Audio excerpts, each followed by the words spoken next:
Assalamualaikum warahmatullahi wabarakatuh. Perkenalkan, nama saya Ignas Tika Agustin dari kelas MJ824, Program Studi Manajemen PJJ S1 Universitas Siber Asia. Pada kesempatan ini saya akan mempresentasikan hasil analisis saya untuk ujian akhir semester mata kuliah Intelijen Bisnis dengan judul Penerapan Bisnis Intelligence pada Industri Manufaktur Kap Plastik. Latar belakang dan mengapa Bisnis Intelligence diperlukan.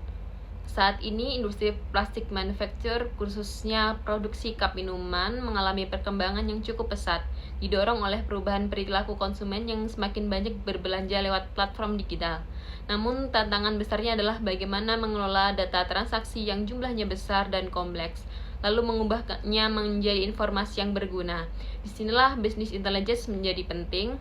Tanpa bisnis intelligence, perusahaan akan kesulitan mengidentifikasi tren penjualan, memprediksi permintaan pasar, dan mengambil keputusan secara tepat.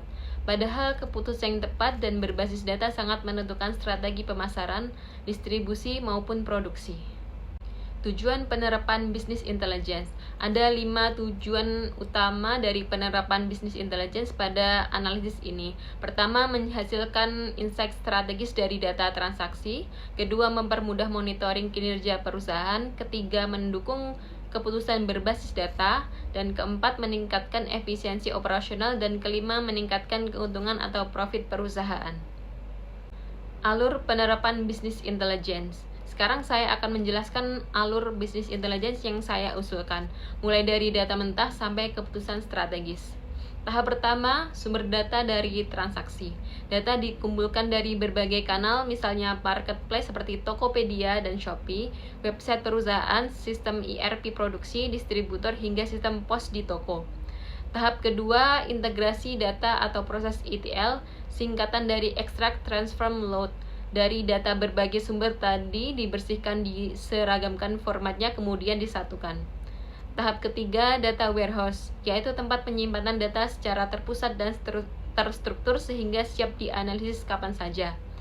Tahap keempat, analisis dan pemodelan data menggunakan teknik seperti OLAP, data mining, dan forecasting untuk menentukan pola dan tren. Tahap kelima, dashboard dan visualisasi menggunakan Power BI yang menghasilkan 5 laporan utama yang akan saya bahas di bagian berikutnya. Dashboard ini digunakan oleh manajer produksi, manajer marketing, hingga direktur untuk mengambil keputusan strategis seperti menambah produksi, memberi diskon, atau mengganti mitra ekspedisi. Selanjutnya, saya jelaskan 5 laporan visualisasi beserta indikator kinerja atau KPI yang ditampilkan di masing-masing dashboard. Laporan tahunan menampilkan KPI seperti total revenue, total profit, tingkat pertumbuhan, dan total customer. Laporan kinerja produk menampilkan 10 produk terlaris, produk yang penjualannya lambat atau slow moving, serta margin tiap produk. Laporan pendapatan dan penjualan menampilkan penjualan bulanan, penjualan per wilayah, dan penjualan per marketplace. Selanjutnya, laporan segmen pelanggan menampilkan jumlah customer baru, customer aktif, tingkat repeat order, dan customer lifetime value. Dan laporan efektivitas moda pengiriman menampilkan waktu pengiriman, persentase ketepatan waktu atau on-time delivery, biaya pengiriman, dan tingkat komplain pelanggan. Tools pendukung bisnis intelligence. Untuk mendukung penerapan ini ada beberapa tools yang bisa digunakan seperti Power BI, dipilih karena mudah diintegrasikan dengan Excel, memiliki dashboard interaktif dan bisa diperbarui secara real time. Tableau dipilih karena unggul dalam visualisasi data yang kompleks dan analisis eksploratif yang mendalam, sedangkan Looker Studio dipilih karena gratis digunakan dan mudah dibagikan ke tim lain. Insight dan rekomendasi strategis.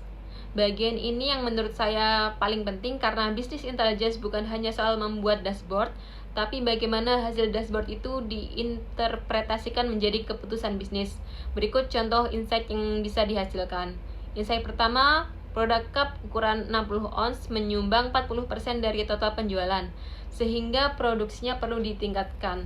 Insight kedua, penjualan tertinggi terjadi pada bulan Juni sampai Agustus, sehingga perusahaan perlu menambah stok sebelum musim ramai tiba. Insight ketiga, marketplace Shopee memberikan kontribusi revenue terbesar, sehingga anggaran iklan sebaiknya difokuskan di sana. Insight keempat, wilayah Jabodetabek menjadi pasar terbesar sehingga perusahaan bisa mempertimbangkan pembangunan gudang baru di area tersebut. Dan insight kelima, ekspedisi A terbukti 15% lebih cepat dibanding ekspedisi B, sehingga ekspedisi A sebaiknya diprioritaskan untuk pengiriman. Sebagai kesimpulan, penerapan bisnis intelligence memungkinkan perusahaan mengubah tumpukan data transaksi yang kompleks menjadi keputusan strategis yang terukur, cepat, dan akurat sekaligus menjawab tantangan kompleksitas data di era platform digital.